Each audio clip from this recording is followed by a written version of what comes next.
Doctor B R. Ambedkar की प्रतिमा को खंडित किए जाने पर प्रतिशोध, डीएम के माध्यम से राष्ट्रपति महोदय को ज्ञापन। रिपब्लिकन समाज पार्टी के राष्ट्रीय अध्यक्ष भारत सिंह सत्यार्थी द्वारा जिला गाजियाबाद में दिया गया।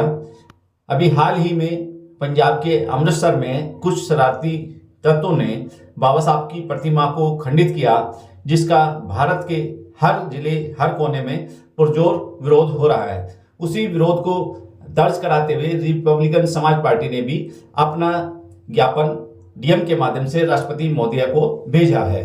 अभी हाल ही में अमृतसर में जो घटना हुई है, बाबा साहब की प्रतिमा पे हथौड़ा चलाया गया, भारतीय संविधान की पिट्ठी जो है उनके समक्ष जो है जलाई गई, लेकिन तमाम देश के अंदर आवाज़ उठ रही है कि ऐसे अपराध करने वाले लोगों को जो है सजा मिलनी चाहिए। आप भी खुद आज उसका ज्ञापन देने आए, क्या कहना चाहेंगे सत्यार्थी जी? से थैंक यू वेरी मच। आपने हमसे पूछा है। मैं डॉक्टर बी.एस. सत्यार्थी, रिपब्लिकन समाज पार्टी का राष्ट्रीय अध्यक्ष, और हमारे सभी साथी लोग कार्यकर्ता यहाँ पे इकट्ठे हुए हैं।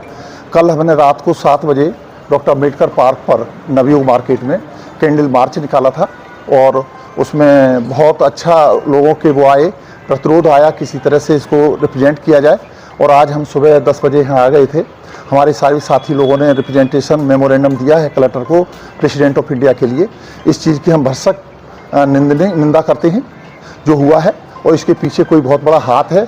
उसका इन्वेस्टिगेशन होना चाहिए, फ्री एंड फेयर इन्वेस्टिगेशन होना चाहिए, और जो भी कल्प्रिट्स हैं उनके अगेंस्ट एक्शन होना चाहिए। साथ ही साथ लॉ एंड ऑर्डर में इशू है, पंजाब ही नहीं पूरे देश में ये घटनाएं दोहराई जा रही हैं। तो मेरा कहना है कि यदि इसको सरकार ने सीरियसली नहीं लिया तो पूरे भारतवर्ष का जो SC ST OBC माइनॉरिटी है सड़क पे आएगा, और बहुत मुश्किल पड़ेगा एडमिनिस्ट्रेशन के लिए, पुलिस एडमिनिस्ट्रेशन के लिए, कि यदि इसे नहीं रोका गया। ये बहुत ही निंदनीय है और इसको तुरंत रोका जाना चाहिए। जिस तरीके से पंजाब के अंदर देखे जाए आम आदमी पार्टी की सरकार है, भगवत मान जो है अपने ऑफिस में बाबा साहब की पोर्ट्रेट लगाते हैं, भगत सिंह की पोर्ट्रेट लगाते हैं, लेकिन विचारधारा से नदारत रहते हैं। कहीं ना कहीं जो है वो इस साजिश में शामिल तो नहीं है। बिल्कुल साजिश में शामिल है, और ये छद्म अम्बेडकरवाद है।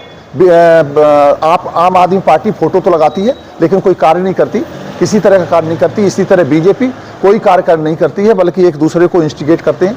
हमारे समाज को बोहरा बनाकर इसको यूज कर रहे हैं। आपने देखा हो सुलकास्ट को यूज कर रहे हैं पूरे बाबा साहब के अगेंस्ट है। ये बहुत बड़ी साजिश है, और ये RSS की साजिश है। हम इसे खुले शब्दों में कह रहा है। अभी मोहन भागवत ने ट्वीट किया है कि ये बाबा साहब की मूर्ति, गांधी की मूर्ति तोड़ी जाए। यदि ऐसा होता है, शायद वो इसके कॉन्सिक्वेंसेस नहीं जानते। बहुत ही गलत कॉन्सिक्वेंसेस होंगे पूरे देश में। इसका कॉन्सिक्वेंसेस ऐसे होंगे शायद रोकना मुश्किल पड़ेगा। अभी हाल ही में कुछ पेपरों में ये खबर भी प्रकाशित हुई है कि भारतीय संविधान को खत्म करके हिंदू संस्कृति का संविधान लागू किया जाएगा, जो 12 दिन के अंदर लिखा गया। वो इनके बाबा महात्माओं ने कहा है, लेकिन संविधान को खत्म कितना आसान नहीं है। ये संविधान गणतंत्र है, गणतंत्र के द्वारा, चुनाव के द्वारा सब कुछ होता है। This is not possible at all to finish the constitution. This is democratic country. Whole South Asia में इस तरह का चीज़ें हैं। ध्यान रखिए, आपने देखा हो बांग्लादेश की स्थिति, श्रीलंका स्थिति, बर्मा की स्थिति, अफगानिस्तान, पाकिस्तान की स्थिति। लेकिन हमारा देश संवैधानिक है, लिखा हुआ संविधान है, संसार का सबसे बड़ा संविधान है। इसके लिए कोई कारण नहीं होता है, कोई ताकत नहीं है। ये चंद लोग नहीं खत्म कर सकते। हम सब लोग इसको जानते हैं, इसके महत्व को और इसकी महत्ता। आज जिस तरीके से आपने जो एक ज्ञापन दिया है बाबा साहब की प्रतिमा क्षतिग्रस्त होने के मामले में, अपनी पार्टी की तरफ से क्या एजेंडा है, क्या मैसेज देना चाहेंगे? से रिपब्लिकन समाज पार्टी की तरफ से एजेंडा पिछले 3 महीने से चल रहा है, और आज चलाएंगे। यदि इस पर कोई सक्रिय एक्टिविटीज़ के साथ साथ कोई भी एक्शन नहीं लिया गया तो हम इसको बहुत देशव्यापी छोड़ेंगे नहीं किसी कीमत पर। हम लोग बहुत मजबूत हैं और बाबा साहब डॉक्टर अम्बेडकर के अनुयायी हैं। हम मिशन को जानते हैं, मूवमेंट को जानते हैं। मूवमेंट को चलाना देश हित में है। कारण यदि ये लोग मूवमेंट चलता रहेगा, समता, स्वतंत्रता, भाईचारा बरकरार रहेगा, अन्यथा ये खतरे में है, देश खतरे में है। संविधान के महत्व को समझते हुए हम इसको करेंगे, जरूर करेंगे। हमारे सभी साथी तैयार हैं। यहाँ पर देखिए, आपने देखा बहुत सारे लोग हैं यहाँ पर खड़े हुए। मिस्टर बालक राम, अवधेश, इंजीनियर मंगू सिंह और वकील साहब वगैरह सभी लोग, शिलेन जी खड़े हैं। हम ये सभी मुख्य लोग हैं पार्टी के, और अभी बहुत सारे सैकड़ों लोग यहाँ से आके गए हैं। चलिए।